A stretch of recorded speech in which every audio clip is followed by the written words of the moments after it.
প্রথমে সবাইকে শুভেচ্ছা জানাই বিদ্যালয়ের পক্ষ থেকে, কেননা আপনার এই বিপরীত পরিস্থিতির মধ্যেও বিদ্যালয়ের মধ্যে যে এভাবে উপস্থিত হবেন আমরা আশা করিনি। আমরা অফিসে আলোচনা করছিলাম যে উপস্থিতি যদিও হতো, যেরকম ওয়েদার হলো উপস্থিত হয়তো হবে না, মানে উপস্থিতির হার কমে যাবে। কিন্তু একটা পেরেন্ট টিচার মিটিংয়ের গুরুত্ব কতটা অপরিসীম সেটা যে কোনো ধরনের বিদ্যালয়ের মধ্যেই কিন্তু দেখা যাবে।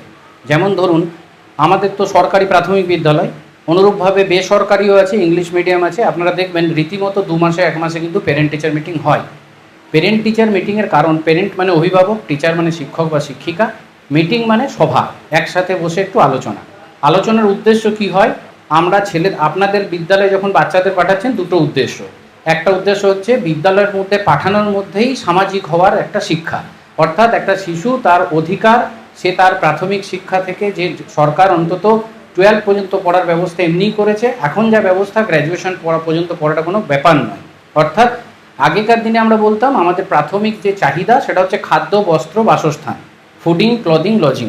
এখন আমরা বলি fooding, clothing, lodging, education, health and social security. অর্থাৎ আপনি সমাজবদ্ধ, স্বাভাবিক, সভ্য একজন মানুষ তখনই পরিগণিত হবেন যখন আপনার খাদ্য, শিক্ষা, বাসস্থান এটা এনশিওর করার পরও আপনার পেটে একটু শিক্ষা থাকবে, আপনার সুস্বাস্থ্যের অধিকারী হবেন এবং আপনার সামাজিক সুরক্ষা থাকবে। প্রত্যেকটি বাচ্চাও তার ব্যতিক্রম নয়, তারাও যেন সেটা পায়। আমরা সেইভাবেই পাঠ্যক্রমও রচিত হয়, সেইভাবেই আমরাও ট্রেনিং পেয়ে থাকি এবং তার নিরিখেই আমরা চেষ্টা করি ক্লাসরুম ট্রানজ্যাকশনে বাচ্চাদের কাছাকাছি পৌঁছবার।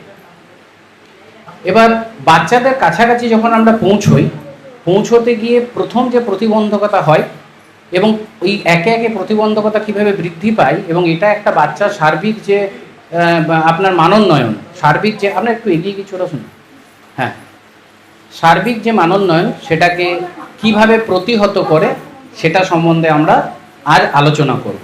আমি এমনভাবেই ব্যাখ্যা করার চেষ্টা করব যাতে আমরা যে পরিবেশ, আমরা একই সমাজের বিভিন্ন ধরনের আর্থসামাজিক পরিবার থেকে এসেছি, তাদের ক্ষেত্রে বিভিন্নজন বিভিন্ন ভাষা ব্যবহার করেন, কিন্তু প্রধানত আমাদের মাতৃভাষা বাংলা। আমাদের পুরো আলোচনাটা বাংলা কেন্দ্রিক হবে যাতে আপনারা বুঝতে পারেন বা আমরা যে উদ্দেশ্যে আজকের এই প্যারেন্ট টিচার মিটিং অ্যারেঞ্জ করেছি সেটা সফল হয়। আপনাদের চোখে পড়ার মতো উপস্থিতি বরাবরই আমাকে উৎসাহিত করে। আমার 2 বছর ক্রস হয়ে গেল এই বিদ্যালয়ে আসার পর নিরন্তরভাবে এখানকার যারা সম্মানীয় শিক্ষক শিক্ষিকা আছেন তাদের সঙ্গে নিয়ে, গ্রামের কিছুজনকে সঙ্গে নিয়ে কিভাবে বিদ্যালয়কে, বিদ্যালয়ের মধ্যে বিদ্যালয়ের পরিবেশকে, এমনকি বিদ্যালয়ের আশেপাশের পরিবেশকেও পরিচ্ছন্ন রাখা যায় সেই প্রচেষ্টায় আমরা সর্বদা নিয়োজিত থাকি। এবং এই নিয়োজিত থাকাতে ক্রমাগত যারা উৎসাহিত করে যান তারা হচ্ছেন আপনারা। আমি মাসে 2 মাসে একটা প্যারেন্ট টিচার মিটিং ডাকি এবং আমার খুব ভালো লাগছে যে এখানে আপনারা প্রায় 60-70 জনের মতো উপস্থিতি হয়ে গেছে এবং বেশিরভাগ মা রয়েছেন, তার সাথে বাবা। আমরা বিশ্বাস করি একটি বাচ্চার যে চারিত্রিক গঠন, আমরাও ছোট ছিলাম যখন দেখবেন আমাদের আচার আচরণে মায়ের ব্যবহারটা বেশি প্রতিফলিত হতো, কারণ একটা বাচ্চা মায়ের সংস্পর্শে বেশি থাকে। কিন্তু বাবা কি করেন, দেওয়ালের মতো। বাবার ডিসিপ্লিন, মা অনেক সময় পেরে ওঠেন না, বাবা বাড়িতে আসার পর মা বাবাকে কমপ্লেন করেন যে দেখো কথা শুনছে না। বাবা একবার বললেই, আপনি যেটা 10 বার বললে হয়, বাবা একবার বললেই হয়ে যায়। তাই বাবাদেরকে অনুরোধ যে আপনারাও সক্রিয়ভাবে আপনার সন্তান, আপনার স্ত্রীর যে সন্তান, তার যে সার্বিক বিকাশ, তাকে এগিয়ে নিয়ে যেতে মারা যেরকমভাবে লড়াইয়ে সামিল, আপনিও কিছু কম নন। আমিও একজন পিতা, আমারও একটি সন্তান আছে। দিনের শেষে 10টা মিনিট হলেও আপনি পড়া বুঝতে হবে না, বাচ্চার কাছে বসুন, ব্যাগ খোলান, আজকে কি পড়লি একটু খোলান, আপনাকে দেখতে হবে না, ও ভাববে আপনি মন দিয়ে দেখছেন, কিন্তু বাস্তবে যেটা ঘটবে সেটা হচ্ছে আপনি মন দিচ্ছেন না, কিন্তু ওর কাছে একটা ব্যাপার হচ্ছে যে আমার বাবাও কিন্তু আমার উপর সুপারভিশন রাখছে। এই যে গ্রোয়িং এজ, ইকরার যে পরিবেশ, কলকারখানা, হাতে কাঁচা টাকার পরিমাণ বেশি। আমরা বিশ্বাস করুন ছোটোতে সারা মাসে 10 টাকা হাত খরচ পেতাম, তখন যদিও টাকার ভ্যালু খুব কম ছিল। সেই 10 টাকা করে জমিয়েও আমি আমার মাকে একটা ঘড়ি ক্লাস 8-এ কিনে দিয়েছিলাম 338 টাকা দিয়ে। অর্থাৎ তখন মানসিকতা এরকম ছিল। এখন একটা বাচ্চা সহজেই স্কুলের ভেতর 20 টাকা, 30 টাকা, 200 টাকা পর্যন্ত নিয়ে চলে আসছে। এগুলোকে কিভাবে রোধ করা যায়, কেননা আপনি প্রয়োজনের তুলনায় বেশি যখনই হাতে তুলে দেবেন, আপনি ওর ডিমান্ডকে যেখানে তুলে দিচ্ছেন, একদিন যখন দিতে পারবেন না, তার যে রিভার্স রিয়াকশন হবে সেটা কী ধরনের অস্বস্তি নির্মাণ করতে পারে, এই নিয়ে আজকে আমরা সামগ্রিক ছোট একটা আলোচনা করছি। আলোচনার যাতে সুবিধা হয় তাই আমাদের যেহেতু একটা স্মার্ট ক্লাসরুম আমরা বানিয়েছি, স্মার্ট ক্লাসরুমটাকে সামনে, সবাইকে অনুরোধ করবো একটু মোবাইলগুলো সাইলেন্ট করে নেবেন। হ্যাঁ, আজকের যে আলোচনা সেই আলোচনাকে সামনে রেখে আমরা এগোচ্ছি। দেখুন, আজকের আলোচনা যেটা প্রথমেই পেরেন্ট টিচার মিটিং, ইকরা বিদ্যালয়ের পক্ষ থেকে লেখা রয়েছে working together for every child's bright future. একসাথে চলুন কাজ করি শিশুর সার্বিক উন্নতির জন্য বা উজ্জ্বল ভবিষ্যতের জন্য। এটা আমাদের স্কুলের লোগোটাকে আমরা প্রমোট করি, দেওয়ালেও লাগানো আছে। তো আজকের আলোচনাটাকে প্রাসঙ্গিক করার জন্য আলোচনার যে কেন্দ্রবিন্দু সেটুকু লেখা হয়েছে, এবং তার সাথে আমরা পরবর্তী যে স্লাইড সেটাতে একে একে আমরা যাব। মিটিং অবজেক্টিভ, আজকে আমরা মিটিংয়ে সবাই কেন এক জায়গায় এসেছি, কি নিয়ে আলোচনা হবে। প্রধানত আলোচনাটাকে ভাগ করেছি শিশুর সার্বিক উন্নয়ন, বিদ্যালয়ে নিয়মিত উপস্থিত নিশ্চিত করা, শৃঙ্খলা ও মূল্যবোধ গড়ে তোলা, বাড়ি ও বিদ্যালয়ের মধ্যে সমন্বয় বৃদ্ধি করা।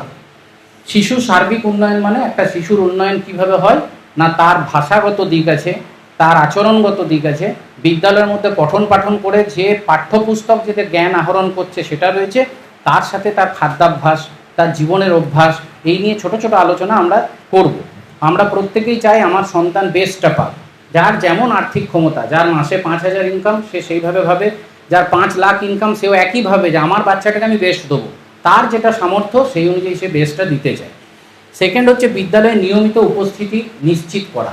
এটা আপনাদের এখন আমরা দেখি পরীক্ষা চলছে, তো আমাদের ধরুন 102 থেকে 108 উপস্থিতি হচ্ছে, 8, 10 আছে 118টা ছেলে, তার মধ্যে 108টা উপস্থিতি মানে দারুণ ব্যাপার। কিন্তু পরীক্ষা পেরিয়ে গেলে উপস্থিতির হার কিন্তু ড্রপ করে। এমনও সময় আছে কখনো কখনো 50, 55, 60, 65টাও হয়ে যায়, আমাদের বলে বলে আবার ওটাকে ইনক্রিজ করতে হয়। তার কি অসুবিধা সেটা নিয়ে আমি আলোচনা করব একটু পরে। শৃঙ্খলা ও মূল্যবোধ গড়ে তোলা। শৃঙ্খলা বলতে আজকে আমি স্কুল ঢুকলাম, স্কুল ঢোকার পর আমি অফিস খুলেছি, স্যাররা আস্তে আস্তে, তখন আসেননি স্যাররা, আস্তে আস্তে আসবেন, আমি 10টা 15 নাগাদ এসে গেছি। আমাকে পাশের হেলথ সেন্টার থেকে একজন মহিলা এসে বললেন যে দেখুন এই স্কুলের ভেতর থেকে একটা বাচ্চার নাম নিল, চিপ স্টোন ছুঁড়ছে, ভেতরে একটু হলে দিদির মাথাটা ফেটে যেত। এখন ইট নিয়ে ছোঁড়াটা যার অভ্যেস, সেই অভ্যেসটা কিন্তু শুধু বিদ্যালয়ের মধ্যে নয়, এই অভ্যেসটা কিন্তু বাড়িতেও আছে, রাস্তাতেও আছে, সর্বত্র আছে। তাহলে এই অভ্যেসকে নিয়ন্ত্রণ করাটা কতটা জরুরি বা এর থেকে কত বড় দুর্ঘটনা ঘটতে পারে তার যে সিরিয়াসনেস, এটা স্কুলের মধ্যে যেমন ডিসকাশন হবে, বাড়ির মধ্যে আমাদের অভিভাবক হিসেবে বাচ্চাদেরকে কিন্তু এই বিষয়ে সচেতন করতে হবে। ইট নিয়ে আমরা অনেক অভিভাবকই করে থাকি, আমরা দেখেছি। আমি ইকড়া দিয়ে গাড়ি নিয়ে পেরোচ্ছি, কারো দোকানের সামনে হয়তো গরু বা গেছে, গাড়ি যে রাস্তায় আছে না দেখে স্বাভাবিকভাবেই তিনি ইনস্টিংক্টে গরুটাকে মারতে গেলেন বা জল ছুড়লেন, গরুটা ঝাঁপিয়ে রাস্তার মাঝে। এবার এই দিক দিয়ে যে বাইক নিয়ে যাচ্ছে সে জানেন এরকম একটা ঘটনা ঘটবে, তাহলে অ্যাক্সিডেন্ট হয়ে যাওয়ার সম্ভাবনা। তাহলে আমাদেরকে এই যে ছোট ছোট বিষয়ে সচেতন হওয়া, যে আমি একটা অ্যাকশন নেওয়ার আগে সেটা দেখে নেওয়া যে এর কি ভুল প্রভাব আছে না নেই, সেটা বাচ্চাকে ছোট থেকে বিদ্যালয়ের মধ্যে আমরা বারংবার বলি। বাড়ির মধ্যেও কিন্তু আপনারা এটা বোঝাবেন যে কুকুর, বিড়াল, মানুষ, পাখি কোনো কিছুকেই হাত দিয়ে অকারণে ইট ছুঁড়বে না। কেন? ইতিহাস পড়তে পড়তে ওরা বড় হয়ে বুঝবে যে মানুষ যখন আদিম মানুষ ছিল, হাতিয়ার হিসেবে প্রথম তুলে নিয়েছিল কি? ইট পাথর। কিন্তু কেন তুলেছিল? হাতিয়ার হিসেবে, নিজেকে রক্ষা করার জন্য ইট পাথর মারতো, শখে নয় যে খুব আনন্দে একে ইট মারছে ওকে ইট মারছে। কিন্তু বাচ্চাদের কাছে এই বার্তাটা তুলে ধরা যে ইট বা পাথর নিয়ে আমি তখনই তুলবো যখন আমার আত্মরক্ষার প্রয়োজন হবে, নতুবা নয়। বাড়ি ও বিদ্যালয়ের মধ্যে সমন্বয় বৃদ্ধি। আপনাদের বাড়ির যদি বাচ্চার মধ্যে এমন কিছু দেখছেন, এটা গ্রোয়িং এজ, বাচ্চা মা বাবার থেকে একটু পৃথক থাকতে চাইছে, একা খুশি আছে, তাহলে একটু লক্ষ্য রাখবেন যে ওর বন্ধু বান্ধবের সঙ্গগুলো কীরকম হয়েছে। হয়তো ও ভাবছে বাবা মা বুঝে যাবে আমি কোন বন্ধুদের সাথে মিশছি। আমি আগের যে স্কুলে ছিলাম মণ্ডলপুরে, ওখানে ক্লাস 4-এ পড়তে একটি ছেলে, তার ব্যাগ থেকে আকস্মিকভাবে বিড়ি বেরোয়, কটা বিড়ি। তার বাবা এসে এত কান্নাকাটি, মা এসে যে আপনাদের সামনে মাথা নেমে গেল। কিন্তু ব্যাপারটা সেটা নয়, একদিনে তো বিড়ির নেশাটা হয়নি বা ও লুকি করেনি, অনেক দিনই করছে। তাহলে এটা গ্রোয়িং এজ। আবার আমি বারবার বলছি ইকরার পরিবেশটা ওরকম, আপনাদের সচেতন থাকতে হবে। প্রথম আপনারা নিজেরা বাচ্চার সামনে নেশা করবেন না, সেটা বিড়ি হোক, সিগারেট হোক, খৈনি হোক। আমি এই বিদ্যালয়ের ভেতরে গার্জেন দেখেছি যে গলির মধ্যে লুকিয়ে গিয়ে খৈনি হাতে আপনি খৈনিটা তৈরি করছেন। বিদ্যালয় এমন একটা সংস্থান যার ভেতরে কালচার হবে শুধুই ভালো, কোনো মন্দ নয়। খৈনি ব্যাপারটার মধ্যে কিছু ভালো তো নেই, মন্দই আছে। এখন যিনি নেশা করে ফেলেছেন তাকে জোর করে ছাড়াবার আমার উপায় নেই, কিন্তু আমার বিদ্যালয়ে যে বাচ্চাটা আছে সে যেন নেশা না করে সেটা বোঝাবার আমার দায়িত্ব বা কর্তব্য। তাই আপনাদেরও বলছি, ছেলেদের কাছে বাবারা হিরো হয়। সে যদি লুকিয়ে লুকিয়ে দেখে বাবা একটা সিগারেট, বিড়ি বা একটু খৈনি খাচ্ছে, ওর মনে হবে যে এটার মধ্যেই হয়তো কোনো বড় মহত্ব আছে। তাহলে আমি যেদিন সুযোগ পাবো আমিও দেখবো যে এটা করলে কি মজা পাওয়া যায়। তাহলে আগে নিজেরা ছেলেদের থেকে দূরে করবেন। আপনার বন্ধু বান্ধব কেউ যদি বাচ্চার সামনে সিগারেট বিড়ি খায় বলে দেবেন ভাই দূরে যা, ঘরের ভেতর খাবি না, ঘরের থেকে বের করুন, যেন ও বোঝে যে এই জিনিসটা ক্ষতিকর, আমার বাবা বোঝাচ্ছে। আমার কেন এগুলো মাদের দ্বারা হবে না, এটা বাবাদেরই বোঝাতে হবে। মাদের মাধ্যমে আমি বাবাদের কাছে এই বার্তা পৌঁছতে চাইছি। তাহলে বাড়ি আর বিদ্যালয়ের মধ্যে সমন্বয় বৃদ্ধিতে কি হবে, আপনার বাড়িতে যদি শিশুকে কোনো বিষয়ে নিয়ন্ত্রণ করতে না পারছেন, আপনি শ্রেণী শিক্ষককে এসে বললেন যে স্যার আলাদাভাবে যে আমি এই ধরনের ওর মধ্যে পরিবর্তন দেখছি, যে পরিবর্তনগুলো স্যারদের কথা কিন্তু ওরা শোনে, 99% বাচ্চাই কিন্তু স্যারদের কথা চোখ মুজে শোনে, যে স্যাররা বলছে মানে এটা সত্য, আপনাদেরকে মিথ্যা ধরলেও সত্য, আপনারা সেটা শেয়ার করুন, সেটা জানান। পরবর্তী যে স্লাইড সেটা হচ্ছে স্কুল ইউনিফর্ম। আপনারা দেখবেন বিদ্যালয়ে বাচ্চাদের জন্য ইউনিফর্ম সরকার থেকে দেওয়া হয়, বছরে দুবারে বা কখনো একবারেও 2 সেট দিয়ে দেওয়া হয়। তো যখন ইউনিফর্ম দেওয়া হয় তাহলে সেই ইউনিফর্ম বাচ্চাদের পরিয়ে বিদ্যালয়ে পাঠানো, বোতাম ছিঁড়ে গেছে। আমি কিছু কিছু বাচ্চা ছেলে আর মেয়ের দেখছি, বাচ্চা ছেলে একটি বোতাম এখানে আছে আর কোনো বোতাম নেই, গোটা জামাটা খোলা, ভেতরে স্যান্ডো গেঞ্জিও নেই, খালি গা। ও তো বুঝে না, ও কালি ঝুলি দৌড়ে বেড়াচ্ছে, শেষে ওই বোতামটাও ছিঁড়ে যাচ্ছে, লজ্জায় বসে থাকছে। তো জামা সামলাবে না বই পড়বে, ও কী করবে? এটা দেখার দায়িত্ব তোর নয়, এটা দেখার দায়িত্ব তো বাবা মা দাদু ঠাকুমা যারা ঘরে আছেন আপনাদেরই, তাদেরকেই দেখতে হবে। এখানে অনেকে হয়তো আছেনও যারা বুঝতে পারছেন আমি কোন বাচ্চাদের কথা বলছি। আমাদের একাধিক মেয়ে আছে যাদের দেখবেন টিউনিক দেওয়া হয়, এখান থেকে টিউনিক, ভিতরে সাদা জামা, টিউনিকের একটা সাইড কোমর পর্যন্ত খুলে আছে, কেন? হুক দেওয়া আছে, চেন দেওয়া আছে, এটা বর্ধিত বয়স। আপনারা যদি জানেন এখন সমাজের কি অবস্থা, আমরা যদি বাচ্চাদেরকে সঠিকভাবে নলেজ না দিতে পারি যে তাকে নিজেকেও সুরক্ষা রাখা তার একটা দায়িত্ব, কোনো অচেনা লোকের কাছে যাবে না, কেউ খাবার দিতে গেলে আমরা যেমন টিফিন থেকে সাধারণত বেরোতে দিই না, আমরা বলি যে টাকা আনিস না, বাবা মা যা দেবে কিনে একবারে ঢুকে যা, ছুটিতে একবারে বেরোবি। কেন না? 4-5 জন মিলে এত বাচ্চাকে দেখা একটা ক্লাসের মধ্যে থাকলে এক ব্যাপার, আমি ক্লাস নিচ্ছি, 2 জন টয়লেট করতে গেছে, কি ঘটাবে? কেউ দরজা খুলে হয়তো একটা খেলনা দেখাচ্ছে, নিবি, কেউ লোভে বেরিয়ে গেল, কোথায় চলে গেল, আপনারা তো এসে আমাদের উপর উত্তেজিত হয়ে পড়বেন। এরকম ঘটনা একটা ঘটেছে আমাদের বিদ্যালয়ে, যেদিন কি ছিল, স্মার্ট ক্লাসরুম ওপেনিং ছিল। স্মার্ট ক্লাসরুম ওপেনিং এত বড় প্রোগ্রাম, সেদিন একজন ঠাকুমা এসে দাবি করছেন তার নাতিকে কেউ নিয়ে গেছে, আমি ডিসক্লোজ করছি না, আপনারা চিনে যাবেন, নিয়ে গেছে তার মাই, আবার তার মা আমাদেরও পরিচিত, আমাদের সামনেই ছিল। এবার তাদের নিজেদের ফ্যামিলি প্রবলেম ছিল, বাচ্চাটাকে নিয়ে 2 দিন চলে গেছে। আমার নেহাত জামুরিয়া থানার ওসির সাথে খুব ভালো সম্পর্ক, ফোন করলাম, উনি ফোন ধরলেন এবং উনি নিশ্চিত বললেন যে ও নিজেই ফিরবে, খাবার না পেয়ে খেতে না। তাই হলো, 2 দিন পর মেয়েটা ফিরলো। কিন্তু বাচ্চাকে স্কুলের গেটে আপনি ঢুকিয়ে দিয়ে গেলেন, আর বেরিয়ে যাওয়ার সময় যে আসছেন না, যেগুলো বিশেষ করে শিশু শ্রেণী 1-2 বলছি, যারা এখনো ঠিক করে চলতেও শেখেনি, তার দায়িত্ব কে নেবে বলুন? বিদ্যালয়ের মধ্যেই দুর্ঘটনা ঘটতে পারে, আপনার বাড়িতে 1-2টি বাচ্চা, তাতে কি দুর্ঘটনা ঘটছে না? মাথা ফেটে যাওয়া, ঠেলে দেওয়া, স্লিপ খেয়ে পড়ে যাওয়া। আমার নিজের ভাই, আমি তখন ক্লাস 4-এ পড়ি, মা উল কাঁটাতে উল বুনছিল, আমার এখনও মনে আছে, আমার সাথে দৌড়াদৌড়ি করতে করতে একটা উলে পা দিয়ে পিছলে পড়লো, কাঁটাটা এইদিকে ঢুকলো, এদিকে বেরিয়ে গেল। আমরা কেউ ভাবিনি বাঁচবে, কাঁটাটা সঙ্গে সঙ্গে বের করে দিলে ফিং দিয়ে রক্ত, জাস্ট এই ট্র্যাকিয়াটা বেঁচে গেছিলো, নাহলে বাঁচতো না। তাহলে দুর্ঘটনা আপনি বুঝতেই পারছেন ইচ্ছাকৃত ঘটে না, কিন্তু যখন ঘটে যায় তখন আপনারা স্বাভাবিকভাবে বিদ্যালয়ের উপর একটা আক্রোশ নিয়ে আসবেন যে আপনারা কি করছিলেন, আপনারা দেখেননি। আবার অনেকে তো খুব অশালীন শব্দও বলেন, ঘুমোচ্ছিলেন ইত্যাদি করছিলেন। আপনারা যারা স্কুলে প্রত্যহ আসে, যেমন আয়ুষের বাবা আসেন, আমাদের অনন্তর দাদু আসে, কিছু মা আসে, ইন্দ্রনীল, তারা জানে যে স্যাররা কি করছে। প্রাইমারি বিদ্যালয়ে কোনো দারোয়ান নেই, পায়খানা বাথরুম দেখার লোক নেই, ইলেকট্রিসিটির লোক নেই, এক প্রকার ঢুকে থেকে জুতো সেলাই থেকে চণ্ডীপাঠ করতে হয়, আর সরকারের এত এত রিপোর্ট প্যারালেলি সাবমিট করতে হয়। 5টা ক্লাস, 5 জন ক্লাস টিচার। এখনই একটা বাজে খবরও দেবো, একজন স্কুল এই টিচার এই স্কুল থেকে চলে যাচ্ছে, তাহলে 4 জন টিচার, 5টা ক্লাস, তার মধ্যে বিদ্যালয়ের সামগ্রিক পড়াশোনা, মিড ডে মিল, এবারে সেন্সাসের ডিউটি আসতে চলেছে, সেই নিয়ে আমি আপনাদেরকে অবগত করছি। আচ্ছা, তাহলে বিদ্যালয়ের নির্ধারিত ইউনিফর্ম, এটা কেন বললাম যে আপনারা প্রত্যেকদিন বাচ্চাদের কিন্তু ইউনিফর্ম পরে স্কুল পাঠাবে, যেহেতু বিদ্যালয় সরকার ইউনিফর্ম দিয়েছে। বাচ্চারা এসে অনেক সময় বলে, কাল একজন বাচ্চাকে দিদিমণি ধরেছিল যে তুই পুরনো নোংরা নতুনটা কই, বলছে মা আলমারিতে ঢুকে রেখে দিয়েছি।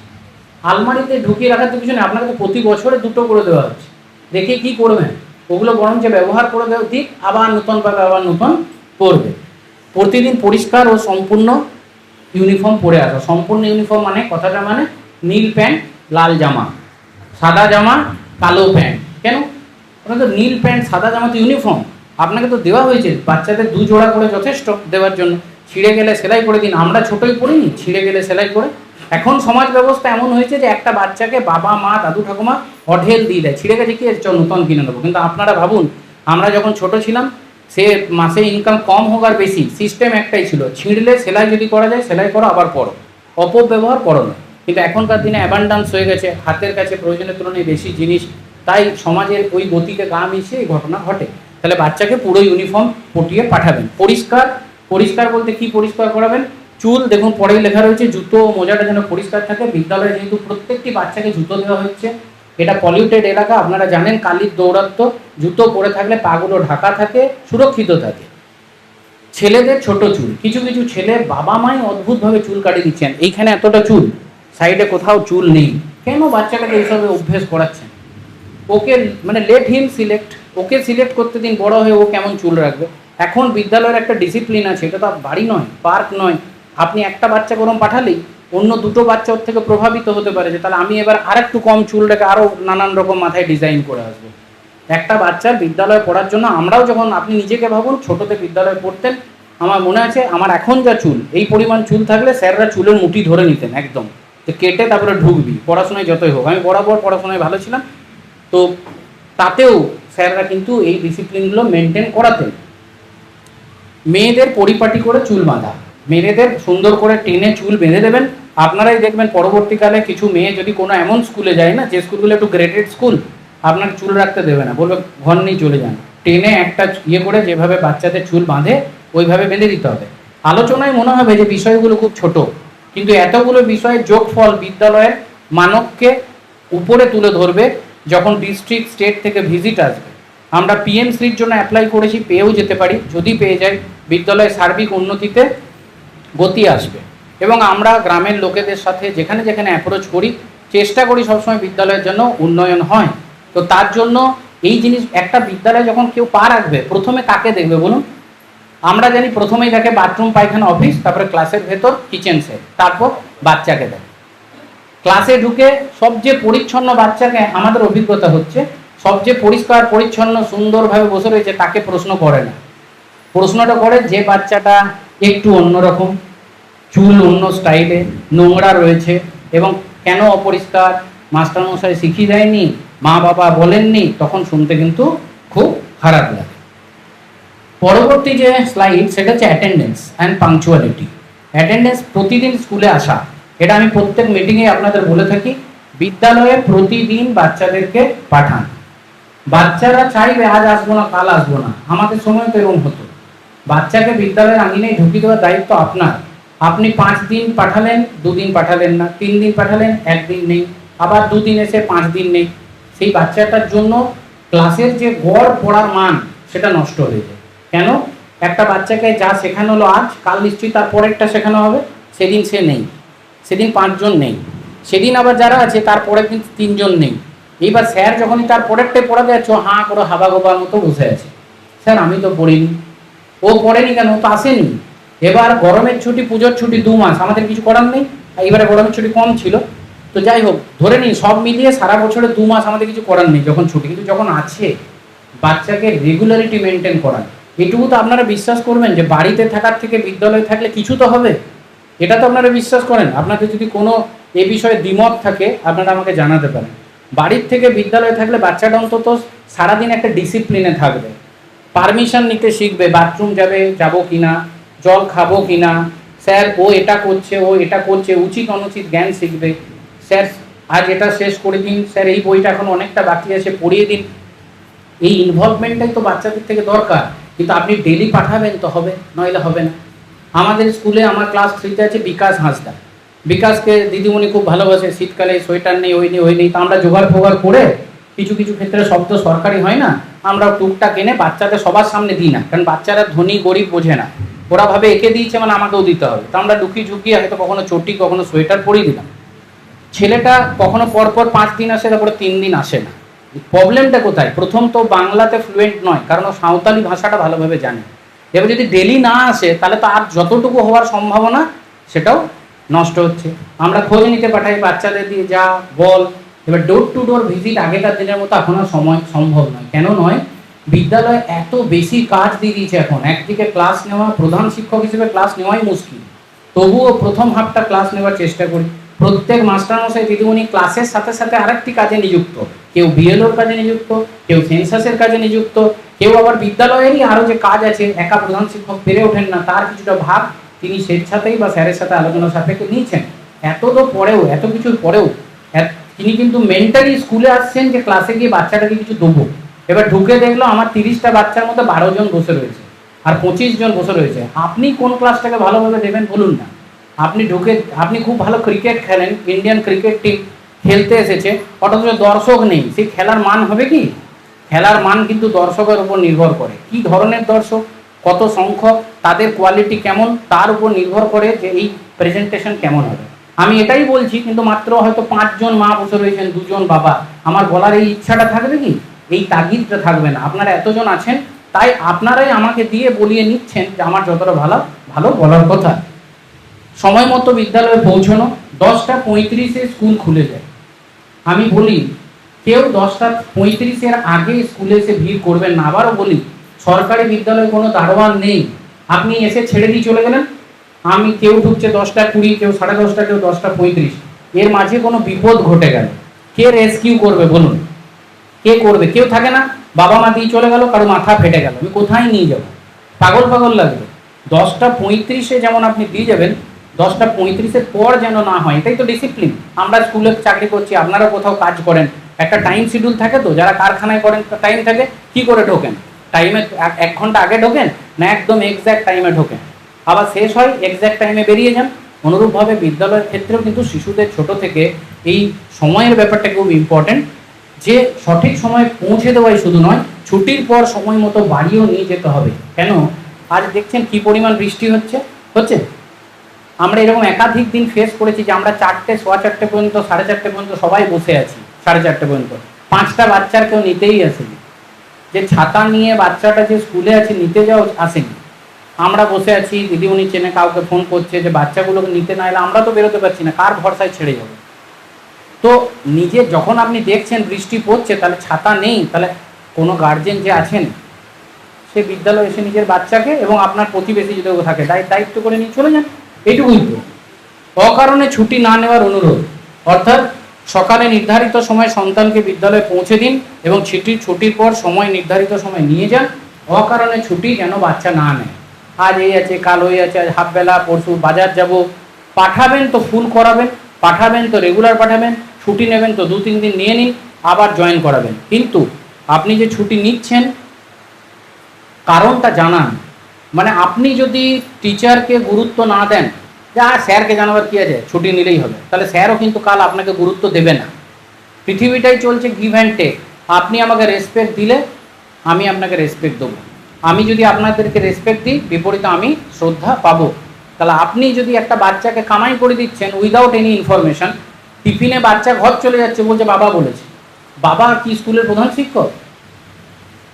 মা বলেছে আজকে চলে যেতে। মা কি অথরিটি স্কুলে দেওয়ার পর? মা বলে দিলে আমাকে ছেড়ে দিতে হবে? মাকে এসে বলতে হবে তার শ্রেণী শিক্ষককে যে আজ ঘরে এই অনুষ্ঠান আছে স্যার, আজ হাফবেলায় নিয়ে যাব। অনেকেই বলে নিয়ে যান, আজকে টিকা আছে নিয়ে যান, টিকা দিয়ে আবার ফেরত দিয়ে যান, অনেকেই যান, কিন্তু অনেকে যান না। আমি তাদেরকেই বলছি যারা অনেকে যান না। পরের ব্যাপারটা হচ্ছে ফরম্যাটিভ ইভ্যালুয়েশন। ইভ্যালুয়েশন মানে মূল্যায়ন। আপনারা দেখেছেন বছরে প্রতি মাসে মূল্যায়ন হচ্ছে। এখন জানুয়ারি, ফেব্রুয়ারি, মার্চ, এপ্রিল করে ধরলে 12 মাসে 12টা মূল্যায়ন। 12টার মধ্যে 9টা মূল্যায়নকে বলে ফরম্যাটিভ, 3টে মূল্যায়নকে বলে সামেটিভ। যেটা এখন চলছে এটা সামেটিভ মূল্যায়ন, যেটা আমরা ছোটোবেলায় দিতাম হাফ ইয়ারলি, অ্যানুয়ালি। এটা এখন first terminal, second terminal, third টার্মিনালের বিষয়গত মূল্যায়ন। তাছাড়া প্রতি মাসে যে পরীক্ষা চলছে ওটা ফরম্যাটিভ ইভ্যালুয়েশন। এখানে কিছু গার্জেন আছেন যাদের ধারণা হচ্ছে যে ফরম্যাটিভ ইভ্যালুয়েশনে না গেলেও হবে, এবং দুঃখের বিষয় অ্যাডভান্স গার্জেন, আমি নাম বলে খাটো করবো না, তার মেয়ে পড়াশোনায় ভালো অথচ পরীক্ষা দেয়নি। ম্যাডাম জিজ্ঞেস করলো যে পরীক্ষা কেন দিলেনি? মা বলেছে ও এই পরীক্ষা না দিলেও হবে। এটা পরীক্ষা নয়, এটা মূল্যায়ন। পরীক্ষা হচ্ছে যেটা এখন চলছে, যেটা দেওয়ার পর তার যা রেজাল্ট আসবে আপনাকে সেটা মেনে নিতে হবে।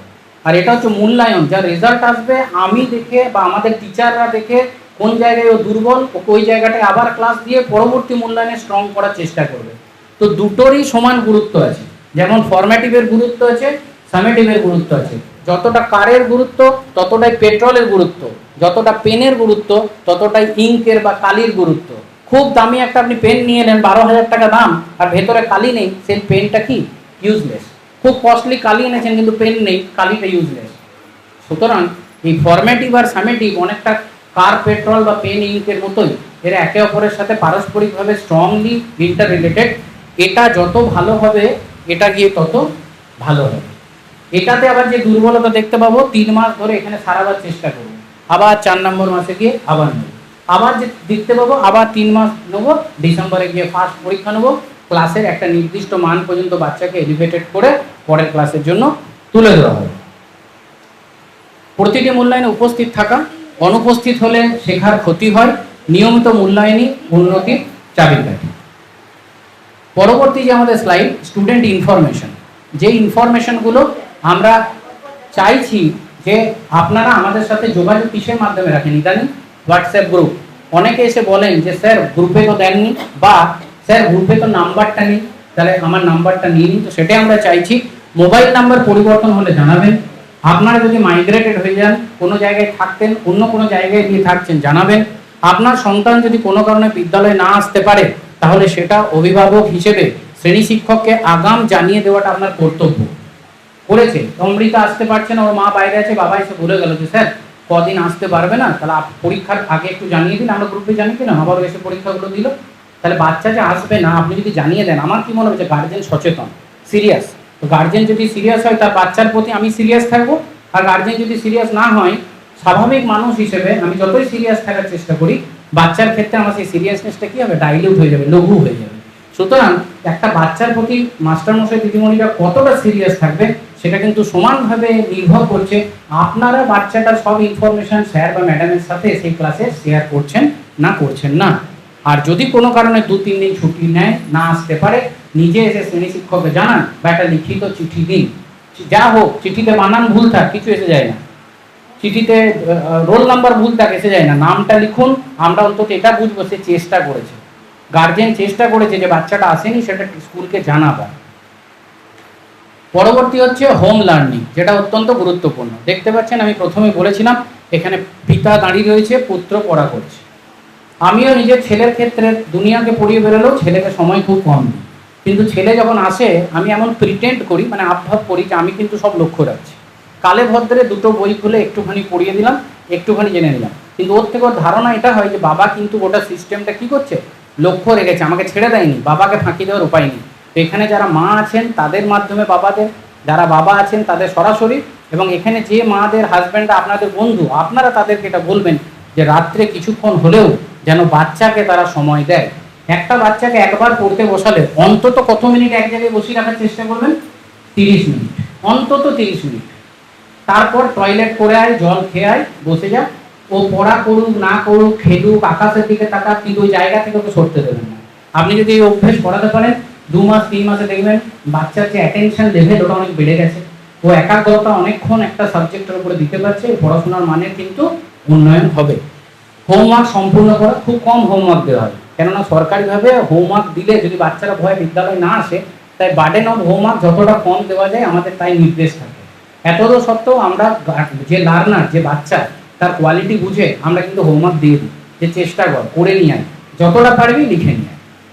অভিভাবকদের নিয়মিত নজরদারি, আপনারা নিজেরা নজর রাখুন বাচ্চাদের ওপর। আপনারা যদি খাতাগুলো খুলে খুলে দেখেন না, আমরাও সিরিয়াস থাকবো যে না গার্জেনরা খাতাটা দেখে। আপনারা যদি না থাকেন, নিয়ম ওই রকমই হচ্ছে, আমার জায়গায় আপনারা এলো বুঝতে পারবেন, আপনার সিরিয়াসনেস ড্রপ হয়ে যাবে নিজে। বিহেভিয়ার অ্যান্ড ল্যাঙ্গুয়েজ, ভাষা একটা খুব বড় রোল প্লে করে। আজ আমরা যে কথা বলছি, একে অপরের মনের ভাব প্রকাশ করছি, এক্সচেঞ্জ করছি, মূল ব্যাপারটা ভাষা। আপনার ভাষা শব্দ চয়ন কেমন, আপনার বলার থ্রোয়িং কেমন, তার মধ্যে পোলাইটনেস, নম্রতা আছে না নেই, আপনার আচার আচরণে কথাবার্তার মধ্যে ঔদ্ধত্য আছে না নরম নমনীয়তা আছে, তার উপর নির্ভর করে একটা সম্পর্ক গঠিত হয়। সেই সম্পর্ক গঠনে ভাষার অনেক বড় রোল। তাই দেখুন, ভদ্র ভাষায় কথা বলা, আপনারা দেখবেন বাচ্চারা এই বয়সে বড় হচ্ছে, বড়দের অনুকরণ করে। একটা 2 এর বাচ্চা একটা 7-8 এর বাচ্চা হয়তো কোনো গালাগাল করছে বা খারাপ কথা বলছে, বা কাউকে তার বাবার নামে ডাকছে, কাউকে তার নামটাই বিকৃত করে ডাকছে, ও বিদ্যালয়ের মধ্যে সেটা প্র্যাকটিস করার চেষ্টা করছে, বিদ্যালয়ের পরিবেশ নষ্ট করছে। আমরা ধরা পড়লে আমাদের মতো করে তাকে ট্রিটমেন্ট দিচ্ছি, বোঝাচ্ছি, বেশিরভাগ ক্ষেত্রেই শুধরে যায়। অনেক ক্ষেত্রে শুধরানো সম্ভব হয় না। কেন হয় না? বাড়ি থেকে যদি ইকুয়ালি লক্ষ্য না রাখেন তাহলে এটা কী হবে না, সম্ভব হবে না। শিক্ষক ও বড়দের সম্মান করা, নিজের থেকে যারা বড়, সেটা বাড়ির হলেও, দাদু ঠাকুমা হলেও, জেঠু জেঠিমা হলেও, পাশের বাড়ির কাকু হলেও, সে কেমন আমার দেখার দরকার নেই, তুমি তোমার কর্তব্যটা করো। সে বড়, তুমি ওকে বড়োর মতো ট্রিটমেন্ট দাও। সহপাঠীদের সঙ্গে ভালো ব্যবহার করা, অশালীন ভাষা ব্যবহার না করা। অশালীন ভাষা অর্থাৎ যে ভাষাগুলো শালীন নয়, যে ভাষাগুলো, দেখুন ভাষা কি বলুন তো, ঠিক এই জামা কাপড়ের মতোই। হ্যাঁ, আমার মনের ভাবটা হচ্ছে আমার শরীর, তার উপর কোনো জামা কাপড় নেই। কিন্তু আমরা তো শুধু শরীর নিয়ে সমাজে ঘুরতে পারি না। সভ্যতার খাতিরে আমরা নিজের মতো আভরণ দিয়ে নিজের শরীরটা ঢেকে নিই, এবং এই ড্রেসের উপর দেখে বোঝা যায় লোকটা কেমন, তাই না? যে লোকটা ডিসিপ্লিন না, সেই ভদ্রলোক বা ভদ্রমহিলার সম্বন্ধে আমার কীরকম চিন্তাভাবনা হবে, সেটা তার ওভারঅল অ্যাপিয়ারেন্সের উপরে বোঝা যায়। তাহলে ভাষা হচ্ছে সেরকমই আমার চিন্তার পোশাক। আমি যে চিন্তা করি, থট প্রসেস, তার জামা কাপড় হচ্ছে ভাষা, শব্দ। তাহলে সেই শব্দ যত ভালো হবে, আপনার থট প্রসেসকে রিফ্লেক্ট করা যত সহজ হবে, এবং সমাজে আপনি সেইভাবে প্রতিষ্ঠা পাবেন। তাহলে বাচ্চাটার ভাষায় কত গণ্ডগোল হচ্ছে কি না, আমি নাম বলবো না, ক্লাস 2-এ, বা না বললেও অসুবিধা নেই, ক্লাস 2-এর দিদিমণি, ওর গার্জেন এসছে, ওই দুজনের আছে। কই প্রশান্তর মা কোনটা? প্রশান্তর মা কোনটা, একটু হাত তুলবে। হ্যাঁ, দেখুন আমি আপনাকে কোনো টার্গেট করছি না, আপনার ছেলে আমারও ছেলে। কার মা এসছে? ইন্দ্রজিতের মা এসছে। কোনটা আপনি? হ্যাঁ, আপনারা এসছেন, এটা ভালো লাগছে, কারণ এর আগে আমি একাধিকবার ডেকে পাঠিয়েছি, আপনারা আসতে পারেননি ব্যস্ততায়। যে ধরনের ভাষা প্র্যাকটিস করছে আর যে ধরনের আচরণ ওরা করছে, আর কিন্তু 5-এ গেলে আপনারাও সামালতে পারবেন না। না, আমি ঠিক আছে, বাচ্চাদের দেখুন, আমি একটা কথা বলছি, বাচ্চাদের মধ্যে প্রকৃতিগতভাবেই দুষ্টুমি থাকে, বদমাইশি থাকে। বদমাইশির ধরনগুলো আলাদা আলাদা হয়। যে যেমন জায়গা থেকে বড় হচ্ছে, ওরা ওসব ভাষা শিখছে কী করে, কোন পরিবেশে যাচ্ছে আপনি ধরুন, সেখানে বেশি মিশতে দেবেন না। ও যে ধরনের ল্যাঙ্গুয়েজ, যে ধরনের ভাষায় কথা বলছে, মানে যদি বলে দেয় সবার সামনে মাথা নত হয়ে যাবে সেকেন্ডে। আমরা আমাদের মতো ট্রিটমেন্ট দিচ্ছি স্কুলে, ডেলি স্কুল পাঠান। আপনারা লক্ষ্য রাখবেন যে কাদের সাথে মিশছে, সেই সঙ্গ থেকে ওদেরকে একটু দূরে করুন, যাতে এই ধরনের ভাষা ওদের ভবিষ্যৎটাকে নষ্ট না করে দেয়। নেক্সট আসছে পার্সোনাল হাইজিন। পার্সোনাল হাইজিন বলতে ব্যক্তিগত পরিচ্ছন্নতা। শিশু যখন আসছে যেন প্রতিদিন স্নান করে, পরিষ্কার পোশাক পরে, নখ যেন কেটে নেয়, পরিষ্কার হাত ও দাঁত দুবার যেন ব্রাশ করে, রুমাল ও জলের বোতল। আমরা অভ্যেস করেছি অনেক বলে বলে, এবং খুব ভালো লাগে। ছোট্ট ছোট্ট বাচ্চা কাপড়ের একটা করে টুকরো পকেটে নিচ্ছে, সেটাও তো দেখতে ভালো লাগছে। রুমাল মানে সবসময় খুব দামি একটা বাইরে থেকে রুমাল আনতে, তার মানে নেই। না পেলে আপনার বাড়িতে একটা সুতির কাপড় কেটে ওকে পকেটে দেবেন, যে হাত ধোয়ার পর আগে হাতটা মুছবি, তারপর খেতে বসবি, নাকে জল এলে মুছবি, পকেটে রাখবি। আমরা অভ্যেস করেছি, প্রায় 70-80% বাচ্চা নিয়ে আসছে এখন রুমাল। হ্যাঁ, আর জলের বোতল দেখবেন, শিক্ষক দিবসে আমি প্রত্যেককে একটা জলের বোতল উপহার দিয়েছিলাম বিদ্যালয়ের পক্ষ থেকে। কেন দিয়েছিলাম বলুন তো? কারণ আমি দেখেছিলাম জলের বোতলের মধ্যে কেউ খুব ভালো, কেউ মাঝারি, কেউ ভয়ঙ্কর বাজে জলের বোতল, মুছড়ে গেছে, দুমড়ে গেছে, খসখসে, মানে একদম শরীর খারাপ হবে এরকম একটা বোতল। তো এই জন্য দিয়েছিলাম। কিন্তু আনন্দেরও ব্যাপার, একদিকে খুব আনন্দ হয়েছিল, সবাই ওই বোতল আনছিল। আবার দুঃখেরও ব্যাপার, স্বাভাবিক বাচ্চা এরা, একটা বোতল 1 বছর ধরে ধরে ওরা রাখতে পারবে, আর আমার ক্ষমতা নেই যে 6 মাস অন্তর অন্তর বোতল দেবো। তো আপনারা চেষ্টা করবেন যে পরিচ্ছন্ন, যে বোতলটাই পাঠাচ্ছেন সেটা যেন পরিষ্কার পরিচ্ছন্ন থাকে, জল যেন পরিচ্ছন্ন হয়। নেক্সট আছে সেফটি ফার্স্ট, অর্থাৎ বিদ্যালয়ে কি কি আনা যাবে না। এটা আমি প্রতিটা মিটিং, এই নিয়ে আমার এটা 4 বা 5 নম্বর প্যারেন্ট টিচার মিটিং হচ্ছে, সম্ভবত তার একটু বেশিও হতে পারে। বারবার একটা কথা বলা হয়, টাকা পয়সা আনা যাবে না। আপনারা সত্যি করে বলুন তো, আপনারা কি এটা মেনেছেন? এখানে বহু গার্জেন আছেন, বাচ্চার সাথে সেদিন কে দিদিমণি 200 টাকা নিয়ে চলে এসেছিল ব্যাগে? ছায়ার মা এসছেন নাকি? তাহলে এগুলো কি 200 টাকা? আপনি ভাবতে পারছেন 200 রুপিস? ওর থেকে অনেক রকম বাজে জিনিস হতে পারে বাইরে বেরিয়ে। আবার আর একজন, তার নাম নিচ্ছি না, সে আবার টাকা এনে সবাইকে দিচ্ছে, হ্যাঁ তুই 5 টাকা রাখ, তুই 2 টাকা রাখ, তুই খেয়ে নিবি। এবার যখনই ঝগড়া হয়ে যাচ্ছে তখন এসে বলছে আমি দিইনি, কেড়ে নিয়েছে। দিয়েছে ওই, আমরা চারিদিক থেকে খবর নিয়ে বুঝলাম, কিন্তু যখন ওর সাথে রেসারেসি হয়ে গেছে তখন বলছে আমি দিইনি, আমার ব্যাগ থেকে টাকাটা বের করে দিয়েছে। টাকাই দেবেন না, কোনো কাঁচা টাকা বাচ্চাকে অভ্যেস করাবেন না। আজকে বুঝছেন না, 2-3 বছর পর কিন্তু আমার কথাগুলো একদম একদম অক্ষরে অক্ষরে রিয়েলাইজ করবেন যে স্যার বলেছিল বারবার যে টাকা হাতে না দিতে, ধারালো বস্তু দেবেন না, ছুরি, শার্পেনার, ব্লেড, লাট্টু, খেলনা দেবেন না। কেন দেবেন না? দেখুন, বাচ্চাদের একটা ব্যাপার আছে, তো সব বাচ্চা সমান আর্থিক জায়গা থেকে আসছে না। কোনো বাচ্চার বাবা একটু বেশি ইনকাম করে, একটা দামি খেলনা নিয়ে এসছে, যখনই ও খেলছে না, সেই ক্লাসের 40 জন দেখছে খেলনাটা, দেখে ওদের কারো কারো মনে হচ্ছে যে ইস, আমার বাবাকে কেউ বলবো, কেউ ভাবছে আমিও পরে কিনবো, আর কেউ ভাবে পরে কেন কিনবো, সুযোগ পেলে ওইটাই নিয়ে নেবো। এই যে বিভিন্ন রকম চিন্তা ভাবনা ক্লাসের মধ্যে, আমরা তো থাকি, আমরা বুঝি। এবার আপনারা বলুন, আমি বাচ্চাটার দোষ, কার দোষ দেবো? যে খেলনাটা এনেছে, না যে খেলনাটার লোভ সামলাতে না পেরে নিয়ে চলে গেছে? কাকে দোষ দেবো? যে এনেছে ওকেও দিতে পারবো না, যে মা বাবাকে দেবো? আমি সোজা কথা, আমি সব দোষ মা বাবা, আমি আমার বাচ্চাদের আমি কোনো দোষ দেখবই না। এখানে যদি এসআই দোষ না, যা দোষ বাবা মা, বাচ্চার কোনো দোষ নেই। বাচ্চাকে আপনারা ফিল্টার করুন, মূল্যবান জিনিস, কোনো কস্টলি জিনিস দিয়ে দেবেন না, লুকিয়ে মোবাইল নিয়ে চলে এলো, কোনো গেম নিয়ে চলে এলো মোবাইলের মতো দেখতে ইত্যাদি, এগুলো দেবেন না। পরবর্তী স্লাইড হচ্ছে mid day meal. Mid day meal আপনারা নিয়ে নানান কথা শুনছেন টিভিতে, এখন মিড ডে মিল একটা কেন্দ্রের আলোচনার কেন্দ্রবিন্দুতে রয়েছে। ইসকন থেকে খাবার দেবেন, নানান মেনু দেবেন, যখন যা হবে হবে, ওগুলো পরের ব্যাপার। যা সরকার দেবে আপনি আমি সবাইকে মেনে নিতে হবে, যে যেমন আসবে করবে, সেটা বাচ্চার ভালো হলেই হচ্ছে। তাতে যদি বাচ্চার ভালো হয় ভালোই হবে, আমরাও সেটা উপভোগ করব, সব একসাথে থাকবো। মিড ডে মিল, যারা মিড ডে মিল খাবে না তাদের জন্য কাইন্ডলি গার্জেনরা টিফিন দেবেন, আর নয় বাচ্চাদের বোঝাবেন মিড ডে মিল খেতে। কেন বলছি? মিড ডে মিল সম্বন্ধে আপনাদের অনেকের ধারণা, কি চাল, কেমন তরকারি, কেমন আলু। আপনারা যারা রেগুলার আছে জিজ্ঞেস করুন, আমাদের স্কুলের কোনো না কোনো 2জন টিচার কিন্তু মিড ডে মিল খায়, মানে সরকারিভাবেই খায়। তারা খায়, খাতায় লেখে আজকের রান্না কেমন হয়েছে।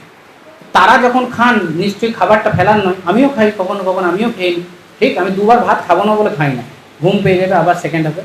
তো ব্যাপারটা হচ্ছে, তো এটা বাচ্চাকে আপনার হয় মিড ডে মিল খেতে বোঝাবেন, ইনফ্লুয়েন্স করবেন, কনভিন্স করবেন, আর নয় বাড়ি থেকে হালকা কিছু টিফিন দিয়ে দেবেন, স্বাস্থ্যকর খাবার দেবেন। হ্যাঁ স্যার, কাল দেখলাম টিফিন আমি দিয়েছি, ব্যাগ খুললো, একটা লেজের প্যাকেট, একটা কুরকুরে, একটা চাটনি, মানে একদম ভয়ঙ্কর সব খাবার। এইগুলো তো এই বয়সে আমরাও খেয়েছি, কিন্তু রেগুলার হলে মুশকিল আছে। এগুলো আপনি বাড়িতে কিনে 2-1বার খাওয়াবেন, স্কুলে পাঠাবেন না। কাড়াকাড়ি হয়ে যায়, এক প্যাকেট চিপস ছিনতাই হয়ে যায়, এ কেড়ে নিয়ে নিল, ও কেড়ে নিল। আমরাও পড়েছি এই বয়সে, আমরা দেখেও দেখি না যে করুক। আর এটাই তো শিখবে, স্কুলে এসে বন্ধুর সাথে শেয়ার না দিলে কেড়ে নিচ্ছে, রাগারাগি ঝগড়া, আবার বন্ধুত্ব হয়ে যাচ্ছে, এটাই তো এই বয়সে হবে। পরে আসছে জাঙ্ক ফুড এড়িয়ে চলুন। এবার জাঙ্ক ফুডগুলো দেখে আপনাদেরই মনে হবে যে 1 প্লেট করে পেলে ভালো, তো খুব স্বাভাবিকভাবে বাচ্চাদেরও তাই মনে হয়। আমরা নিজেরাই মাঝে মাঝে ওদের ব্যবস্থা করে দিই। বাচ্চা একদিন বললো আলু কাবলির ব্যবস্থা হলো, একদিন আইসক্রিমের ব্যবস্থা হলো, ফুচকার ব্যবস্থা হলো। অর্থাৎ বাচ্চাদের জিজ্ঞেস করি, কি মাঝে মাঝে আমি জিজ্ঞেস করি, হঠাৎ করে হয়তো মনে হলো প্রেয়ার লাইনে, কাল কি খাবি বল, মাংস খাবি, বা তার সাথে 2-3টে অপশন দিলাম। যদি বললো মাংস, তো মাংস, না স্যার এটা খাবো, তো তাড়াতাড়ি ফোন লাগিয়ে চারিদিকে জোগাড় করে পুজোর ছুটির আগে 1টা করে সিঙ্গাড়া, 2টো করে রসগোল্লা। মানে মনে হয় ওদেরকে দিতে, ওদের খাওয়ার আনন্দ দেখতে খুব ভালো লাগে। আজকাল কজন কার বাড়িতে গিয়ে খায় বলুন না? খায় কি? খায় না। ওদের মধ্যে একদম ঈশ্বরের বসবাস সরাসরি। ওদেরকে দেওয়া মানে আপনি সরাসরি ঈশ্বরকে নিবেদন করছেন। ঈশ্বরের পাত থেকে ঈশ্বর ওটা নেন না, এরা নিয়ে খেয়ে নেয়, এটুকুই পার্থক্য। তো এই ধরনের খাবারের অভ্যেস থেকে কালে ভদ্র দিলেন, মাসে 2বার 3বার 4বার প্রত্যহ ব্যাগে ভরে পাঠাবেন না। মানে একদম সকালে 10টাতে ঢুকছে এক চেন চিপস নিয়ে, 2টো 3টে 4টে 5টা প্যাকেট ঝুলছে একজনেরই। আমারই মনে হচ্ছে একটা দিয়ে খাই, তো বাকিদের তো মনে হবে। যাই হোক, পরবর্তী হলো আওয়ার এক্সপেকটেশন মানে হচ্ছে আমাদের কি আশা আপনাদের থেকে। আমাদের আশা হচ্ছে আজকের যে আলোচনা সেটা শেষের দিকে 100% অ্যাটেন্ডেন্স, বাচ্চাকে বিদ্যালয়ে পাঠান, 100% ইউনিফর্ম। পাঠালে কি করে পাঠাবেন? স্কুলের ইউনিফর্ম পরে পাঠাবেন এবং ব্যাগটা চেক করে নেবেন যাতে কোনো ধারালো জিনিস না থাকে, এবং বই খাতাগুলি যেন সব থাকে। রেগুলার হোম লার্নিং, বাড়িতে যা পড়া দেওয়া হয়েছে সেটা করে নেওয়া। ডিসিপ্লিন, শৃঙ্খলা আমরাও শেখাবো, আপনারাও বাড়িতে শেখান। কারণ মানুষের সাথে অন্য প্রাণীর পার্থক্যটা শুধু শৃঙ্খলাতে। অন্য প্রাণীরা যা করতে পারে আমরা তা করতে পারি না। আমি রাস্তায় যাচ্ছি, একটা গরুর উদাহরণ দিলাম, গুটিয়ে দিল, গাড়ি নিয়ে পড়লাম, আমি মরে গেলাম, গরুটার কি কিছু হবে? হবে না। কিন্তু আমি যদি মারি আর গরুটা মরে যায়, তখন কিন্তু একদম ঘর গোষ্ঠী উদ্ধার হবে। আমার মনে আছে আমি তখন প্রথম 4 চাকা চালাতে শিখছি আর কি। 11 বলে রানীগঞ্জে একটা জায়গা আছে, মা মথুরা চণ্ডীর মন্দির আছে। তো আমার ভাইয়ের মেয়ে হয়েছিল 21-এর পর ওই স্নান করাতে যেতে হয় জল। তো গাড়ি নিয়ে যাচ্ছি, একটা মুরগি এসে পুরো স্পিডে, 2টো মুরগি লড়াই করতে করতে একটার সামনের চাকায় আমি আওয়াজ পেলাম, মট মাট মট মাট আওয়াজ পেলাম। আমি বুঝে গেলাম, লোক ঘিরে ধরলো, আর আমি এই কারণে যাচ্ছি, বারমুডা পরে রয়েছি, পকেটে কেন সব কেচে দিতে হবে, কোনো ভালো জামা কাপড় নেই, টাকাও নেই। তো বলে সে ঠিক আছে, কিন্তু আপনি যেটা মেরেছেন এর আবার ডিম হতো, ওরা কি সারা শাড়ি কিছু একটা ল্যাঙ্গুয়েজ ইউজ করছিল, আমি তো বুঝতে পারছিলাম না। আমি ওখানে আবার আমি আমার মাসির ছেলেকে ফোন করলাম, মেজদা উকিল, ও এলো, 500 টাকা দিল। আমরা স্নান করে আসছিলাম, তখনই দেওয়া হলো, ঘরে ফিরলাম, মেসমশাই বললো 500 টাকাও দিলি, এবার মুরগিটাও দিলি, ওটা নিয়ে আসতে, মার্ডার করা মুরগি খেতাম। তো আমার বক্তব্য এটাই হচ্ছে যে আমরা ডিসিপ্লিন শিখতে হবে, কারণ আমাদের কাছ থেকে সবাই ডিসিপ্লিন এক্সপেক্ট করে যে মানুষ, তাহলে এটা মেনে চলবে, যদি মেনে না চলে তার জন্য আইন আছে, শাস্তি আছে, বাকিদের নেই। ক্লিনলিনেস, বাচ্চাকে পরিচ্ছন্ন করে পাঠাবেন। রেসপেক্টফুল বিহেভিয়ার, অন্যকে সম্মান দেওয়া, নম্রভাবে কথা বলা, এডুকেশনের কিন্তু এটাই উদ্দেশ্য, পোলাইট হওয়া। আর কি হচ্ছে পেরেন্টস অ্যাক্টিভ পার্টিসিপেশন, এই যে আজকে যেমন এসছেন, ঘর ভর্তি সবসময় আসবেন, আমন্ত্রণ জানাবেন, ঠিক আছে? এবং বিদ্যালয়ের নানান প্রোগ্রাম হবে, সেগুলি অংশগ্রহণ করবেন, আপনারা থাকলে আমাদেরও ভালো লাগে। এবং বিদ্যালয় কিন্তু সেইভাবে ওপর দিকে ওঠেও, আমার বলতে একটুও দ্বিধা নেই। আমি প্রতিবারই বলি, আয়ুষের বাবা এখানে বসে রয়েছেন, আয়ুষের বাবা আজ আমাকে বলছিলেন আপনি যতদিন আছেন আমাকে যা বলবেন করে দেবো, আপনি না থাকলে আসা না, ওরকম কিছু নয়। সবাই মিলেই স্কুলকে আগিয়ে নিয়ে যেতে হবে, সবাই মিলে করতে হবে, নিজের নিজের যেটুকু ক্ষমতা সেটুকুটা দেবেন, বুঝেছেন? নেক্সট আসছে আরও কয়েকটি গুরুত্বপূর্ণ বিষয়, এটা শুধু লাইন দিয়ে দেওয়া আছে। মোবাইল ফোনের অতিরিক্ত ব্যবহার, আমি তো বলবো বাচ্চাদের, আমার ছেলে 7-এ পড়ে, মোবাইল ফোন অ্যালাউড নয়। আমি 3.5 বছর বয়সে ওর হাত থেকে মোবাইল নিয়ে নিয়েছিলাম, ওর হাতে মোবাইল আর দেওয়া হয় না।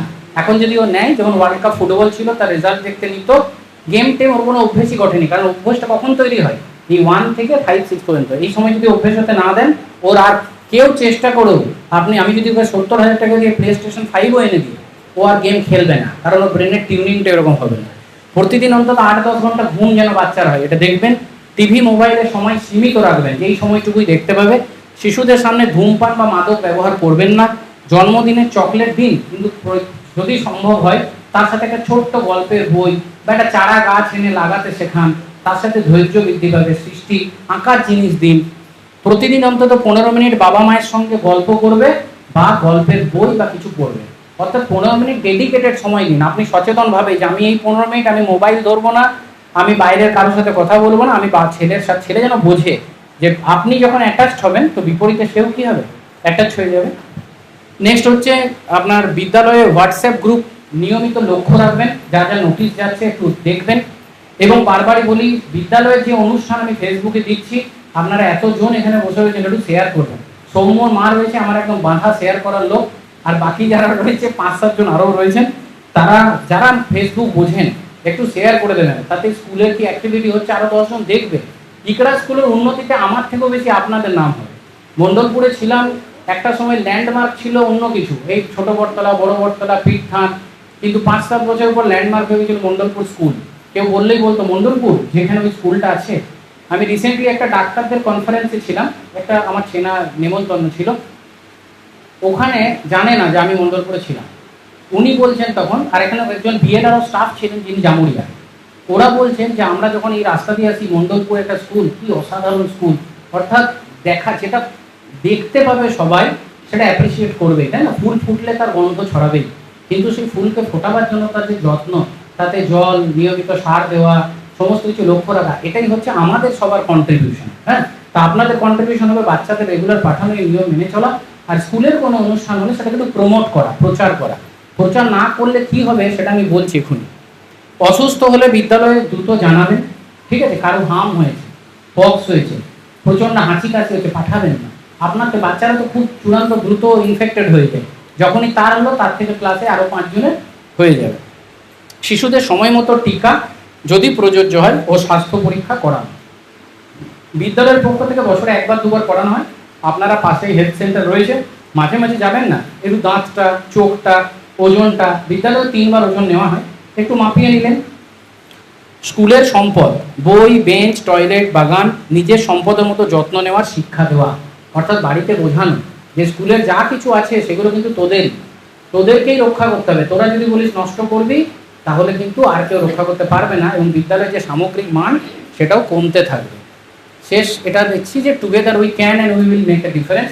আমরা যদি চাই একসাথে সবাই মিলে, আমরা কিন্তু এই সামগ্রিক যে বিদ্যার যে ড্রাইভ, বাচ্চাদের উন্নতির যে স্বার্থে যে নিষ্ঠার সাথে নিয়োজিত হওয়া, সবাই যদি আমরা অল্প বিস্তর নিজের নিজের ক্ষমতা বা দক্ষতা অনুযায়ী অংশগ্রহণ করি, তাহলে এটুকু আমি বিশ্বাসের সাথে বলতে পারি, গত 2 বছর 3 বছরে ইকরা স্কুলের যে উন্নতির ধারা ছিল তা যেভাবে অব্যাহত থেকেছে এবং আরও বেশি উন্নতির দিকে এগিয়েছে, আগামী বছরগুলোতে হয়তো আমরা অবাক হয়ে এমন কিছু করব যাতে কিন্তু অন্যান্য স্কুল এবং ইনস্টিটিউশন তাকিয়ে দেখবে যে একটা সরকারি প্রাথমিক বিদ্যালয় এগুলো কীভাবে পসিবল হচ্ছে।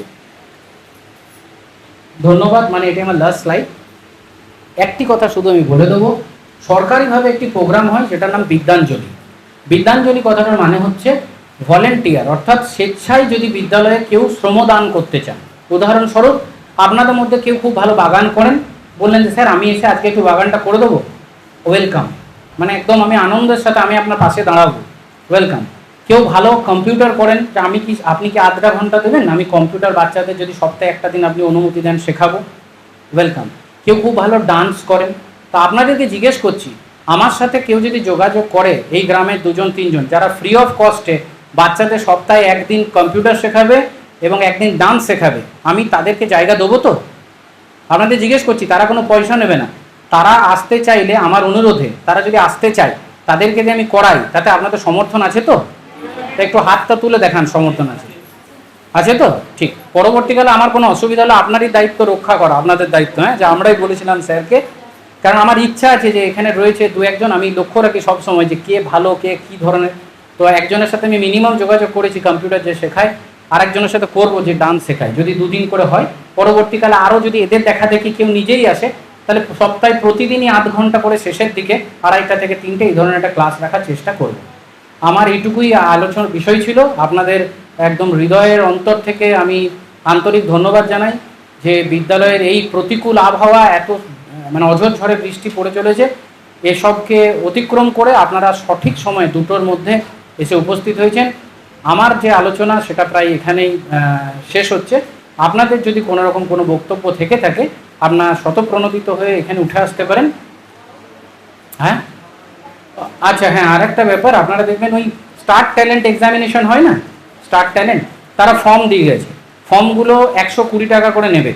আপনাদের যাদের মনে হবে যে এই ফর্ম ফিল আপ করবো, পরীক্ষাটা হয় বীজপুর হাই স্কুলে, আপনাদের যাদের মনে হবে যে এই ফর্ম ফিল আপ করবো, তারা স্কুলে এসে সোনালিদির সাথে যোগাযোগ করবেন, যোগাযোগ করে ফর্মটি তুলে নিয়ে যাবেন।